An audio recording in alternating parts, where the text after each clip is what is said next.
Le Seigneur ressuscité nous a donné l'espérance de la résurrection. Luc 24, versets 13 à 53. Et voici, 2 d'entre eux étaient ce même jour en chemin pour aller à un village dont le nom était Emmaüs, éloigné de Jérusalem de 60 stades, et ils s'entretenaient ensemble de toutes ces choses qui étaient arrivées.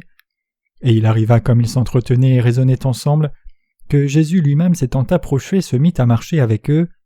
Mais leurs yeux étaient retenus de manière qu'ils ne le reconnurent pas, et il leur dit « Quels sont ces discours que vous tenez entre vous en marchant, et vous êtes tristes ?» Et l'un d'eux dont le nom était Cléopas se répondant lui dit « Est-ce que tu séjournes tout seul dans Jérusalem, que tu ne saches pas les choses qui sont arrivées ces jours-ci ?» Et il leur dit lesquelles, et ils lui dirent « Celles touchant Jésus le Nazaréen, qui était un prophète puissant en œuvre et en parole devant Dieu et devant tout le peuple, et comment les principaux sacrificateurs et nos chefs l'ont livré pour être condamné à mort et l'ont crucifié. Or nous espérions qu'il était celui qui doit délivrer Israël, mais encore avec tout cela, c'est aujourd'hui le 3e jour depuis que ces choses sont arrivées, mais aussi quelques femmes d'entre nous ont fort étonnés, ayant été de grand matin au sépulcre et n'ayant pas trouvé son corps. Elles sont venues disant qu'elles avaient vu aussi une vision d'anges qui disent qu'il est vivant. Et quelques-uns de ceux qui sont avec nous sont allés au sépulcre et ont trouvé les choses ainsi que les femmes aussi avaient dit. Mais pour lui ils ne l'ont point vu. Et lui leur dit « Aux gens sans intelligence et lents de cœur à croire toutes les choses que les prophètes ont dites, ne fallait-il pas que le Christ souffrit ces choses et qu'il entrât dans sa gloire ?» Et commençant par Moïse et par tous les prophètes, il leur expliquait dans toutes les Écritures les choses qui le regardent. Et ils approchèrent du village où ils allaient, et lui il fit comme s'il allait plus loin, et ils le forcèrent disant « Demeure avec nous, car le soir approche et le jour a baissé. » Et il entra pour rester avec eux, et il arriva que comme il était à table avec eux, il prit le pain et il bénit, et l'ayant rompu, il le leur distribua. Et leurs yeux furent ouverts et ils le reconnurent, mais lui devint invisible et disparut de devant eux. Et ils dirent entre eux « Notre cœur ne brûlait-il pas au-dedans de nous lorsqu'il nous parlait par le chemin et lorsqu'il nous ouvrait les Écritures ?» Et se levant à l'heure même, ils s'en retournèrent à Jérusalem et trouvèrent assemblés les 11 et ceux qui étaient avec eux, disant « Le Seigneur est réellement ressuscité, et il est apparu à Simon. » Et ils racontèrent les choses qui étaient arrivées en chemin, et comment il s'était fait connaître à eux dans la fraction du pain. Et comme il disait ces choses, il se trouva lui-même là au milieu d'eux et leur dit « Paix vous soit !» Et eux, tout effrayés et remplis de crainte, croyaient voir un esprit. Et il leur dit « Pourquoi êtes-vous troublés ? Et pourquoi monte-t-il des pensées dans vos cœurs ? Voyez mes mains et mes pieds, que c'est moi-même. Touchez-moi et voyez, car un esprit n'a pas de la chair et des os, comme vous voyez que j'ai. » Et en disant cela, il leur montra ses mains et ses pieds. Et comme de joie, ils ne croyaient pas encore et s'étonnaient, il leur dit « Avez-vous ici quelque chose à manger ?» Et ils lui donnèrent un morceau de poisson cuit et quelque peu d'un rayon de miel. Et l'ayant pris, il en mangea devant eux, et il leur dit « Ce sont ici les paroles que je vous disais quand j'étais encore avec vous, qu'il fallait que toutes les choses qui sont écrites de moi dans la loi de Moïse et dans les prophètes, et dans les psaumes fussent accomplies. » Alors il leur ouvrit l'intelligence pour entendre les Écritures, et il leur dit « Il est ainsi écrit, et ainsi il fallait que le Christ souffrit et qu'il ressuscitât d'entre les morts le 3e jour, et que la repentance et la rémission des péchés fussent prêchées en son nom à toutes les nations en commençant par Jérusalem. Et vous êtes témoins de ces choses, et voici, moi j'envoie sur vous la promesse de mon Père, mais vous demeurez dans la ville jusqu'à ce que vous soyez revêtus de puissance d'en haut. » Et il les mena dehors jusqu'à Béthanie, et levant ses mains en haut, il les bénit. Et il arriva qu'en les bénissant, il fut séparé d'eux et fut élevé dans le ciel. Et eux, lui ayant rendu hommage, s'en retournèrent à Jérusalem avec une grande joie, et ils étaient continuellement dans le temple, louant et bénissant Dieu.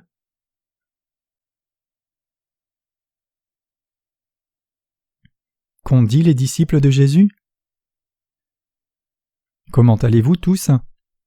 Luc, le disciple de Jésus qui a écrit le passage des Écritures d'aujourd'hui, était vraiment d'un tempérament doux. Au contraire, Marc, qui a écrit l'évangile de Marc, avait une foi très forte et il était ingénu. Et Matthieu, qui était un publicain, était logique dans ses arguments, donc il a écrit une parole de Dieu merveilleuse appelée l'évangile de Matthieu, après être devenu disciple de Jésus.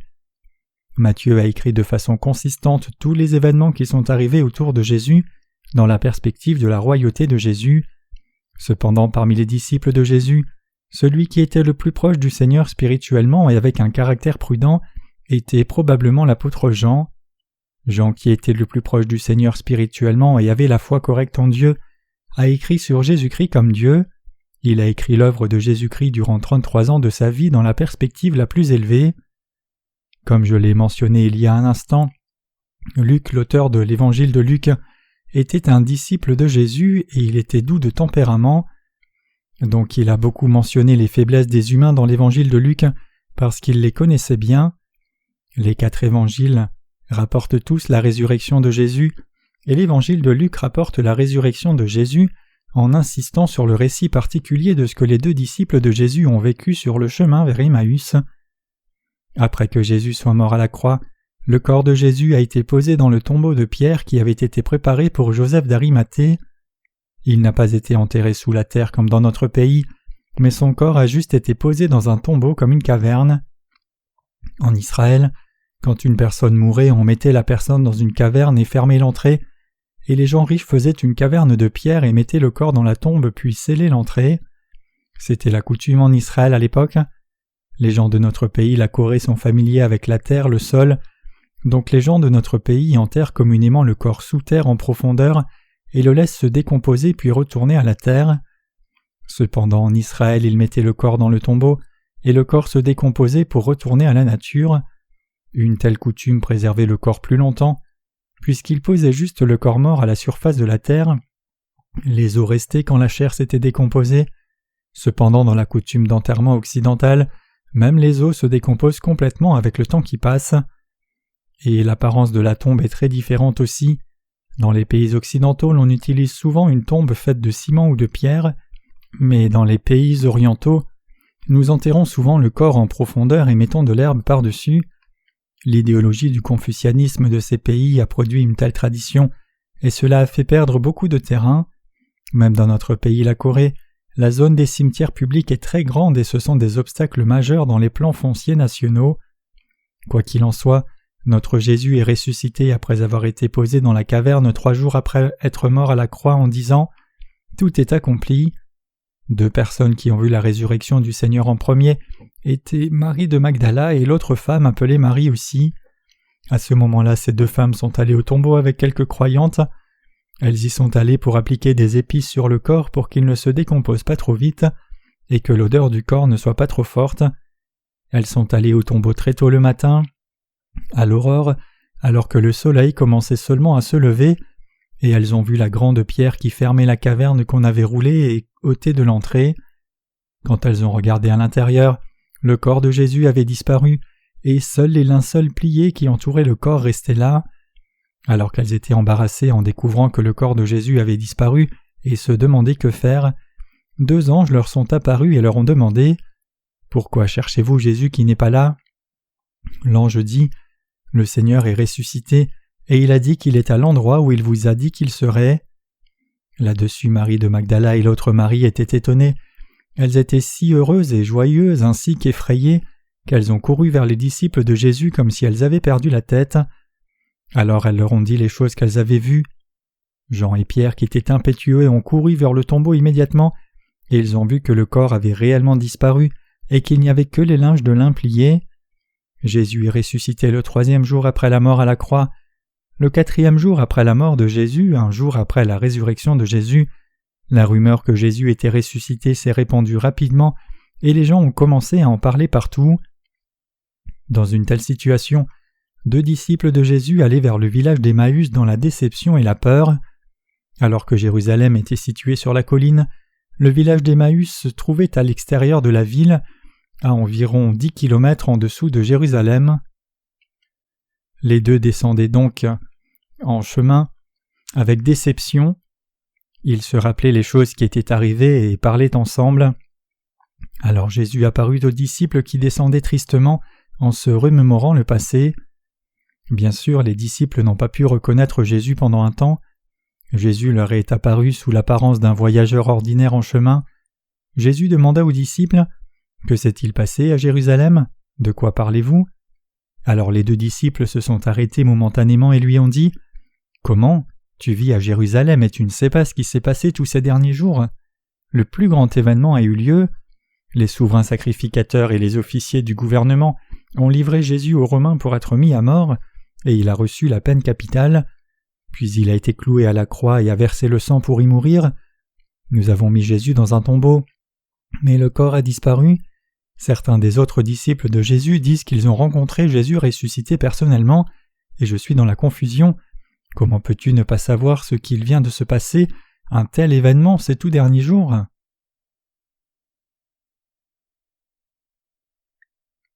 Jésus a parlé aux 2 disciples qui descendaient vers Emmaüs. Le Seigneur leur a expliqué les choses qui étaient écrites au sujet de Jésus-Christ dans le livre des psaumes et dans les livres de Moïse et les prophètes de l'Ancien Testament. Alors qu'il marchait avec eux, le soir est arrivé et le soleil s'est couché. Jésus voulait poursuivre sa route, mais ils l'ont contraint, disant « Reste avec nous, le soir arrive et le jour est avancé. » Et il est resté avec eux. Alors le Seigneur a mangé avec eux. En prenant le souper avec eux, Jésus a pris le pain, l'a béni et l'a rompu et leur en a donné. Alors les disciples ont vu que le voyageur était Jésus lui-même. Ils ont finalement reconnu Jésus. La question se pose, comment les 2 disciples n'ont-ils pas été capables de reconnaître Jésus alors qu'ils ont rencontré Jésus juste devant eux? Les Juifs couvraient leur tête d'un vêtement. Donc les 2 disciples n'ont d'abord pas reconnu Jésus, mais ils ont réalisé que c'était Jésus quand ils se sont assis ensemble pour dîner et ont reçu le pain de sa part. Aussitôt que les disciples ont reconnu Jésus, il a quitté le lieu immédiatement comme un vent. C'était une expérience à hérisser les poils. Quand les disciples de Jésus ont rencontré Jésus ressuscité sur le chemin d'Emmaüs, ils étaient dans la confusion pour différentes choses. Cependant, leur cœur brûlait de passion quand le Seigneur interprétait la parole du livre des psaumes et du Pentateuque dans l'Ancien Testament et la leur expliquait. Et ils ont fini par reconnaître que c'était Jésus, particulièrement quand il a pris du pain, l'a béni et rompu et le leur a donné. Bien qu'ils aient été dans la confusion parce que Jésus avait disparu comme cela, ils étaient certains d'avoir rencontré Jésus. Après avoir passé la nuit comme cela, ils ont couru vers Jérusalem voir les autres disciples et leur ont parlé de ce fait. Au moment où les disciples de Jésus qui avaient entendu ce fait se sont assemblés et parlaient entre eux, Jésus est apparu au milieu d'eux personnellement. Regardons au passage des Écritures d'aujourd'hui des versets 36 à 45. Il est dit « Et comme il disait ces choses, il se trouva lui-même là au milieu d'eux et leur dit « Paix vous soit ». Et eux, tout effrayés et remplis de crainte, croyaient voir un esprit. Et il leur dit « Pourquoi êtes-vous troublés et pourquoi m'ont-ils dépensé dans vos cœurs? Voyez mes mains et mes pieds, que c'est moi-même. Touchez-moi et voyez, car un esprit n'a pas de chair et des os, comme vous voyez que j'ai. » Et en disant cela, il leur montra ses mains et ses pieds, et comme de joie ils ne croyaient pas encore et s'étonnaient, il leur dit « Avez-vous ici quelque chose à manger ?» Et ils lui donnèrent un morceau de poisson cuit et quelque peu d'un rayon de miel, et l'ayant pris, il en mangea devant eux. Et il leur dit « Ce sont ici les paroles que je vous disais quand j'étais encore avec vous, qu'il fallait que toutes les choses qui sont écrites de moi dans la loi de Moïse et dans les prophètes et dans les psaumes fussent accomplies. » Alors il leur ouvrit l'intelligence pour comprendre les Écritures. Les 2 disciples de Jésus qui descendaient à Emmaüs ont rencontré Jésus en chemin et ont reconnu qu'il était Jésus lorsqu'il a pris le pain et le leur a donné, mais Jésus avait déjà disparu. Ensuite ils se sont dit l'un à l'autre « Notre cœur ne brûlait-il pas au-dedans de nous lorsqu'il nous parlait par le chemin et lorsqu'il nous ouvrait les Écritures ?» Et ils sont venus à Jérusalem rencontrer les autres disciples de Jésus et leur dire ce qui était arrivé. Certains parmi eux avaient rencontré Jésus comme ces 2 disciples aussi. Certains doutaient de la résurrection de Jésus, et certains étaient certains de sa résurrection, et donc ils débattaient des possibilités avec ferveur. Alors à ce moment-là, Jésus est apparu au milieu d'eux et a dit « Paix vous soit ». Un faux enseignant de nos jours dit « Le Saint-Esprit entre par la porte orientale. Le Saint-Esprit descend aussi par la porte occidentale. » Cependant ici Jésus est simplement apparu au centre. Cela signifie que Jésus est réellement apparu au milieu du lieu où se trouvaient les 11 disciples qui étaient grandement perturbés par la nouvelle de la résurrection de Jésus. C'est-à-dire que s'il y avait une pièce de cette taille et que nous étions en train de parler entre nous, Jésus apparaîtrait au milieu de nous. Les disciples étaient étonnés et craintifs quand ils ont vu Jésus apparaître au milieu d'eux. À ce moment-là, Jésus leur a dit « Pourquoi êtes-vous troublés? Pourquoi montent-ils des pensées dans vos cœurs? Voyez mes mains et mes pieds, que c'est moi-même. touchez-moi et voyez, car un esprit n'a pas de chair et des os comme vous voyez que j'ai. » Les disciples de Jésus étaient honteux de le revoir, mais ils ne pouvaient croire à sa résurrection et pensaient que c'était incroyable. Alors Jésus leur demanda « Avez-vous ici quelque chose à manger ?» Les disciples prirent du poisson et le donnèrent à Jésus. Jésus le prit et le mangea. Avant que Jésus n'apparaisse au milieu d'eux, les disciples disaient probablement des choses comme « Il y a des gens qui ont vu Jésus ressusciter », mais ces deux disciples disent qu'ils ont eu une conversation avec Jésus sur le chemin quand ils descendaient vers Emmaüs. Ils ne l'ont d'abord pas reconnu, mais il a disparu quand ils l'ont reconnu plus tard. Que se passe-t-il ici? Est-ce source de confusion? L'avez-vous vu aussi? D'autres disciples disent qu'ils l'ont vu aussi. C'est vraiment étrange. Alors qu'ils murmuraient ensemble comme cela, Jésus est apparu au centre du lieu, sans même ouvrir la porte pour entrer. À ses disciples qui étaient si étonnés, Jésus a montré ses mains et pieds et a dit « Avance ton doigt ici, regarde mes mains. Avance ta main ici et mets-la dans mon côté. » Quand nous regardons à l'autre livre de l'Évangile, il est dit que Thomas, l'un des 12 disciples de Jésus, n'a pas pu croire la parole des autres disciples. Cela signifie qu'il ne croyait pas le récit des gens qui avaient vu Jésus.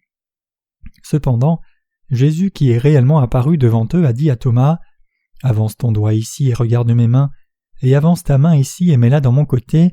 Ne sois pas incrédule mais crois. » Jean 20, verset 27. Comme le dit le Seigneur, Thomas a réellement vérifié la résurrection de Jésus en mettant ses mains dans la chair de Jésus où les marques des clous étaient toujours. C'est ainsi que Thomas est devenu un homme de foi. Ce n'est pas rapporté dans l'évangile de Luc ici, mais il est dit que Jésus a pris de la nourriture. Il a dit « Avez-vous ici quelque chose à manger ? Ma chair, de même que l'esprit, est ressuscité. » Quand les disciples ont donné du poisson à Jésus, il a mangé immédiatement, et il a donné la parole aux disciples, les a bénis, puis est monté au ciel. Il est dit « Et il les mena dehors jusqu'à Béthanie, et levant ses mains en haut, il les bénit. Et il arriva qu'en les bénissant, il fut séparé d'eux et fut élevé dans le ciel. » Et cela signifie que la parole a réellement été accomplie. Alors que nous lisons la parole de Dieu aujourd'hui, vous pouvez penser « Jésus est ressuscité, je suis si reconnaissant. » Bien sûr, je rends grâce au Seigneur aussi. Je suis plein d'espérance que nous soyons aussi comme cela à l'avenir. Ici, l'espérance signifie le désirer. Alors que devrions-nous désirer être? Les événements de la résurrection de Jésus d'entre les morts est une plus grande bénédiction que la bénédiction de Jésus qui expie tous nos péchés par l'évangile de l'eau et l'Esprit de Dieu qui fait de nous ses enfants. C'est pour cela que la résurrection est la plus grande bénédiction. Ici, Jésus est ressuscité, et nous serons aussi ressuscités.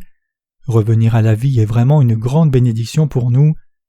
Alors que nous vivons dans ce monde, il y a des moments où nous laissons une tâche qui ne peut pas être effacée. Alors que disent les gens? Ils disent « Je voudrais vraiment bien vivre sans une telle faute si j'avais une autre occasion. » Les gens disent souvent de telles choses, mais ces tâches ne nous aveuglent pas, nous qui sommes nés de nouveau. Jésus a expié tous nos péchés et fautes parfaitement. Nous qui croyons dans l'évangile de l'eau et l'esprit avons reçu la rémission des péchés, sommes devenus enfants de Dieu et irons puis vivrons dans le royaume de Dieu à l'avenir. Nous croyons absolument ce fait. Mais Jésus est ressuscité de la vallée de non-retour appelée la mort, dont personne ne peut revenir juste parce qu'il le voudrait. Mettons l'accent sur cette résurrection de Jésus et réfléchissons-y, et désirons-la de tout cœur. Désirons mourir avec Jésus, ressusciter avec Jésus, recevoir une nouvelle vie et commencer une nouvelle vie. C'est le cœur de la signification de la résurrection de Jésus. Alors que nous accueillons le dimanche de Pâques, nous devons insister sur ces choses et y réfléchir.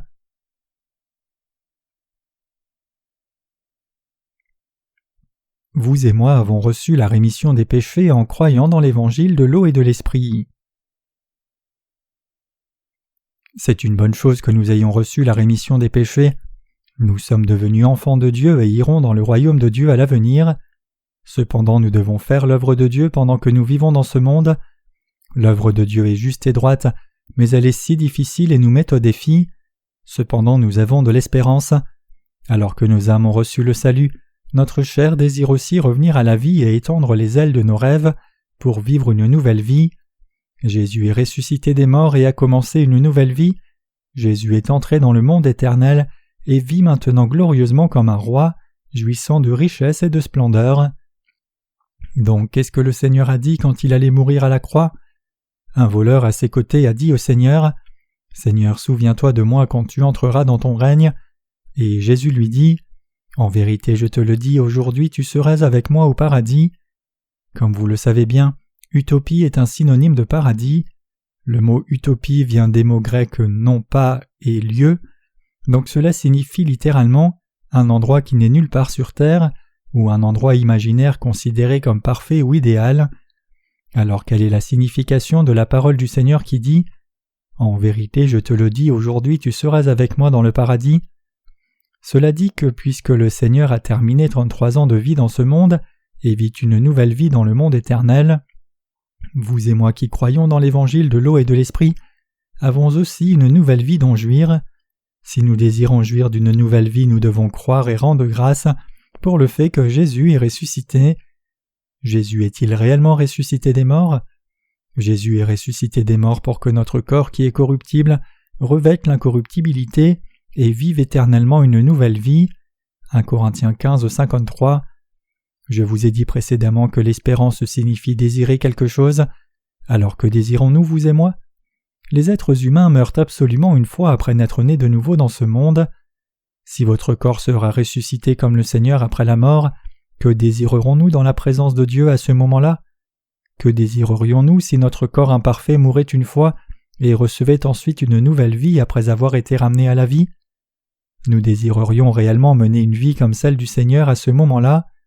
Le Seigneur a dit qu'il nous ferait participer à sa résurrection, donc nos corps ressusciteront après être morts une fois, et la chose que nous désirerons à ce moment-là devant la présence de Dieu sera d'avoir un nouveau corps, à la différence du corps imparfait que nous avons maintenant, et d'aller où nous voudrons comme Jésus, de régner sur les anges, de jouir de tout, et de ne pas être sujet au mal.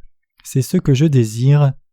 Mon cœur est rafraîchi alors que j'arrive à ce dimanche de Pâques, parce que j'ai reçu le salut de mon âme, reçu la rémission des péchés dans mon cœur, et toutes choses ont été garanties par le Seigneur, et parce que le bonheur de mon avenir a été garanti dans la présence du Seigneur. Donc je veux que ma chair reçoive une nouvelle vie aussi, et vive une vie semblable à celle du Seigneur. Je veux vivre à nouveau avec un corps parfait, non un corps imparfait que j'ai maintenant. Donc le dimanche de Pâques a une signification profonde pour vous et moi. Croyez-vous que Jésus soit ressuscité de la mort? Alors pourquoi pensez-vous que Jésus soit ressuscité de la mort? Le Seigneur est ressuscité de la mort pour nous donner une nouvelle vie à vous et moi.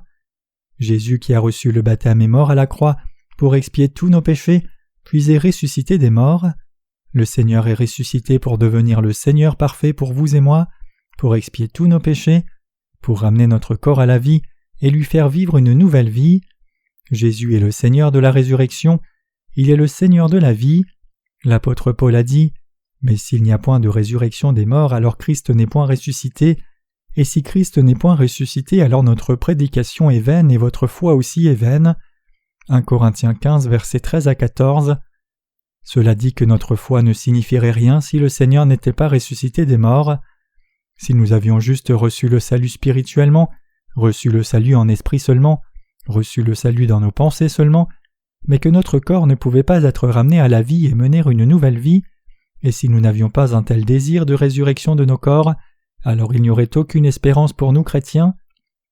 Cependant, comme il est ressuscité des morts, le Seigneur nous ressuscite vous et moi qui avons reçu la rémission des péchés en croyant dans l'évangile de l'eau et l'esprit, et fait que notre chair soit ramenée à la vie et démarre une nouvelle vie. Il nous fait mener une vie vraiment bénie. Une telle vie nous attend, vous et moi. Si nous n'avions pas une telle espérance, vous et moi ne serions que des rêveurs. Si tel était le cas, alors toutes les choses que nous avons crues seraient des fruits de notre imagination et juste un jeu de mots insensé. L'âme de Jésus qui nous a sauvés des péchés n'avait pas de péché. Le Seigneur est venu comme l'agneau sans défaut et a pris et porté nos péchés sur sa chair à notre place. Puis il a reçu le jugement pour les péchés en faisant crucifier son corps à la croix, mourant à la croix et ressuscitant des morts. Le corps physique nous est absolument nécessaire à nous humains. Pourquoi? C'est parce que nous ne pouvons pas vivre sans le corps physique. Vivre sans le corps physique n'a aucune signification. Cependant, le Seigneur a même sauvé notre corps physique. Comme la parole dit, « Ô mort, où est ton aiguillon ?» Sa résurrection a fait disparaître la mort de notre corps physique aussi. Le Seigneur a dit, « Je suis le chemin, la vérité et la vie, et je suis la résurrection. Cette parole signifie que le Seigneur est le Seigneur de la vie qui a ressuscité les morts. Donc alors que nous accueillons le dimanche de Pâques, notre corps doit désirer ressusciter et savoir et croire qu'il en sera sûrement ainsi. Nous devons croire de tout cœur et dans l'espérance que nous mènerons une nouvelle vie comme cela en pensant. Nos corps sont vraiment ceux qui vont être ramenés à la vie. Nous pouvons mener une nouvelle vie après être ressuscités. Nous devons le désirer. Nous ne menons pas une vraie vie de chrétien si nous ne pouvons pas regarder une telle résurrection pour le corps et l'esprit. Une telle foi n'est pas une vraie foi. Vivre dans ce monde n'est qu'un processus pour atteindre la vie éternelle. Vous n'avez pas besoin de vous soucier parce que la vie dans ce monde a été misérable. Quand notre corps physique sera ramené à la vie, nous ne vivrons plus la vie misérable du monde. Nous vivrons une telle vie dont Dieu seul peut jouir dans le monde glorieux éternel. Nous devons désirer cette foi dans nos cœurs. Le Seigneur nous a donné la résurrection. Dieu a promis qu'il ramènerait notre corps physique à la vie aussi. Le Seigneur lui-même a accompli cette promesse premièrement et a dit qu'il nous ressusciterait nous aussi en son temps. Vous et moi sommes des gens qui seront ressuscités par le Seigneur et une nouvelle vie avec un nouveau corps nous attend. Alors qu'arriverait-il si vous et moi qui avons reçu la rémission des péchés en croyant dans l'évangile de l'eau et de l'esprit ne désirions pas une telle vie? Qu'arriverait-il si nous ne désirions pas une telle vie dans la présence du Seigneur? Bien sûr, nous vivrons une telle vie glorieuse même si nous ne le désirons pas. Cependant, nous devons savoir qu'il y a absolument une telle vie merveilleuse et la désirer alors que nous menons notre vie spirituelle. Je dis que nous devons croire avec une compréhension claire qu'il y a une telle vie. Alors que nous accueillons le dimanche de Pâques, qu'arriverait-il si nous ne savions pas et ne croyions pas que notre corps physique va aussi ressusciter et vivre glorieusement? Nous devons regarder cela avec espérance parce que cela n'a pas encore été accompli.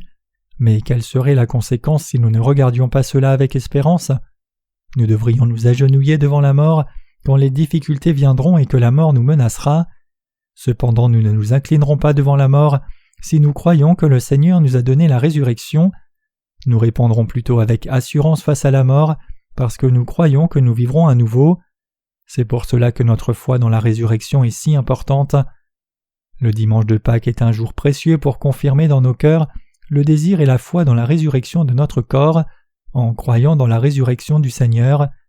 Cela ne signifie pas simplement « commençons un nouveau travail, ayant une force renouvelée ». Je le désire sincèrement. Je désire sincèrement qu'une nouvelle vie me soit donnée à nouveau, que la nouvelle vie continue éternellement et que je vive dans la splendeur quand la nouvelle vie commencera. Je le crois parce que le Seigneur existe glorieusement et éternellement, maintenant même après être ressuscité des morts. Je le crois parce qu'il est ressuscité des morts et monté au ciel pour nous donner une telle vie à vous et moi, et parce qu'il a dit qu'il reviendrait absolument. Je veux que vous le compreniez comme cela, je veux que vous le croyiez comme cela, nous devons tous le désirer. Maintenant, tous les chrétiens doivent avoir l'espérance dans leur cœur. D'abord, cela signifie que nous devons désirer ressusciter des morts. Nous devons regarder cela. Nous devons vivre au cœur de cette espérance. Les Écritures disent « Or ces trois choses demeurent, la foi, l'espérance et l'amour, mais la plus grande des trois c'est l'amour. Dieu nous a tant aimés qu'il a expié tous nos péchés, nous a sauvés et ressuscité des morts pour nous. Dieu nous a donné une nouvelle vie et nous a ressuscités.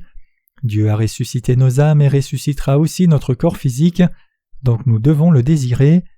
Nous devons vivre avec un tel désir à partir de maintenant. La plus grande des choses c'est l'amour, mais qu'est-ce qui arrive à la fin? C'est l'espérance. Quel genre de vie devrions-nous désirer? C'est la question. Quel genre de vie désirons-nous, vous et moi? Dans quel but vivons-nous et quel genre de vie désirons-nous? Alors quelle est la chose à laquelle nous devons regarder? Cela signifie que nous devons désirer être ressuscités des morts, comme le Seigneur, et jouir de la vie de richesse et splendeur avec le Seigneur éternellement. Cela signifie que nous devons désirer vivre une vie parfaite qui n'a pas de défaut, bien que la vie dans ce monde soit imparfaite. Nous devons absolument désirer, croire et attendre cela. C'est la vraie vie spirituelle des chrétiens. Le croyez-vous? Nous devons avoir l'espérance. Nous devons vivre avec un tel désir. L'apôtre Paul a dit « Car je considère que les souffrances du temps présent ne sont pas dignes d'être comparées à la gloire qui sera révélée en nous. » Romains 8, verset 18. Nous ne serons probablement pas capables de vivre dans ce monde si nous n'avons pas d'espérance. Si les gens recevaient juste la rémission des péchés par l'évangile dont nous leur témoignons, et que leur corps mourrait juste après une vie misérable, et si leur corps ne ressuscitait pas pour jouir du bonheur éternel, alors nous abandonnerions probablement le témoignage de cet évangile. Voir les péchés des gens expiés et ne pas aller en enfer est une chose très significative, et cela serait une grâce d'aller juste au ciel, mais s'il n'y avait rien d'autre à attendre, s'il n'y avait rien de plus que cela, alors notre évangile et notre foi maintiendraient juste un statu quo à ce niveau. Cependant, quelle est la réalité ? Une nouvelle vie attend tous les gens qui ont reçu la rémission des péchés. Nous mourrons, mais une nouvelle vie commence après la résurrection des morts. Nous étions honteux, faibles et insensés jusqu'à présent. Cependant, la nouvelle vie viendra en nous à l'avenir, et elle est totalement positive, infinie et parfaite en opposition à la vie négative de ce monde. La nouvelle vie que nous aurons à l'avenir sera éternellement splendide et bénie et parfaite sans s'estomper. Nous vivrons avec un pouvoir parfait. C'est la vie dans laquelle nous pourrons accomplir tout ce qui est dans nos cœurs, si ce n'est pas quelque chose de mal. C'est la vie de résurrection. Nous serons comme le Seigneur quand nous ressusciterons. Le Seigneur nous a donné une telle résurrection. Nous n'avons pas besoin d'avoir peur au moment de la mort, ou d'être dépassés même face à la mort dans l'avenir, parce que nous avons absolument une vie splendide qui nous est garantie après la mort. Nous ne finirons pas notre première vie dans la disgrâce, parce que nous commencerons une nouvelle vie après être ressuscités des morts. Je le crois. Croyez-vous cela aussi ? La résurrection est une chose merveilleusement belle parce que c'est le début d'une nouvelle vie. Nous travaillons dur maintenant pour sauver les âmes d'autres gens. Nos corps deviennent plus faibles à cause du travail. Cependant, nous avons un long chemin à parcourir. Nous avons une nouvelle vie qui nous attend. La nouvelle vie nous attend, nous qui sommes nés de nouveau seulement. C'est la résurrection. Si nous allons seulement au ciel après avoir reçu la rémission des péchés et vécu comme cela, si nous n'avons pas de nouvelle vie après la mort, si nos corps ne sont pas ramenés à la vie, le Seigneur n'aurait pas eu à ressusciter de la mort. Cependant, le Seigneur est absolument revenu à la vie, il est ressuscité. Le Seigneur est ressuscité des morts pour nous ramener à la vie au lieu de la mort, pour montrer qu'il est le Seigneur de la résurrection et le Seigneur de la vie, et pour montrer une grâce abondante. Avant d'être né de nouveau, c'est-à-dire avant de croire dans l'évangile de l'eau et de l'esprit, je ne croyais pas dans cette résurrection. Cependant, je crois vraiment maintenant. Je crois qu'il y a une nouvelle vie pour vous et moi. Le croyez-vous aussi ? Même si je ne sais pas comment nous avons vécu jusqu'à maintenant après être nés dans ce monde, et si nous ne savons comment nous vivrons dans l'avenir non plus, une chose qui est claire, c'est qu'une nouvelle vie nous attend absolument vous et moi. Nous pourrons commencer une nouvelle vie dans le Seigneur. J'ai cette foi et je crois que vous avez aussi la même foi. La résurrection du Seigneur est la preuve qui nous dit que nous pouvons commencer une nouvelle vie même après la mort. À ce moment-là, ce corps physique sera ramené à la vie et transformé en un corps saint. Comprenez-vous cela ? Je veux dire que nous ne resterons pas juste avec une âme. Donc la résurrection est une chose si merveilleuse pour moi. Je suis si reconnaissant au Seigneur qui nous a donné un tel don précieux. Nous pouvons vivre avec cette espérance dès maintenant. Alors que nous faisons l'œuvre de témoignage de l'Évangile, l'œuvre qui bénéficie à d'autres gens, l'œuvre que le Seigneur nous a confiée, le fait que nous commencions une nouvelle vie sera juste aussi encourageant que le fait que nous servions le Seigneur comme cela et fassions l'œuvre du Seigneur. Je dis que nous pouvons être heureux avec cette espérance. Gardez la parole d'aujourd'hui au fond de votre cœur, méditez dessus et croyez sincèrement. Je veux que vous rencontriez notre Seigneur après avoir mené une vie qui désire la résurrection, en croyant dans la résurrection du Seigneur et notre résurrection. Croyez-vous ? Oui, je crois aussi. Alléluia, Jésus est ressuscité.